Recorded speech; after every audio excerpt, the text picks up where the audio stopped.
Friends good morning welcome to my YouTube channel. आज video start होची हमर मेघुआ पाग को लेकिन सकाळु सकाळु उठला समय देखिली मेघुआ पाग होइकी रहिची। तापरे एमती निद जे राति रे शीघ्र निद हुएनी आ जदि सोई पड़िबो सकाळु शीघ्र निद भांगेनी भी। ओ छाड़ एमती तो लाइफटा चली रही। आगको देखा चलो मु वर्तमान रेडी हो जाइए मो ऑफिस जीवाकू किंतु खाली पेट तो गले जो कहना दिमाग खाली पेट में जाएंगे तो दिमाग का बत्ती नहीं चलता है।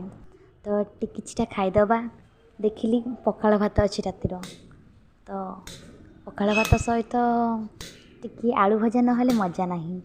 तो देखंतु आलू गोल गोल करी काटी देइची सिंपल सा टिकी करेई टिके तेल पकईदेली तापर सोरस टिके पकईदेली तापर आमर प्रियर आलू को पकईकी कषिदेली तापर आलू भजाटा प्रस्तुत हो गला। तापर आप जानते पखाल भात सहित आलू भजा आह कि मजा।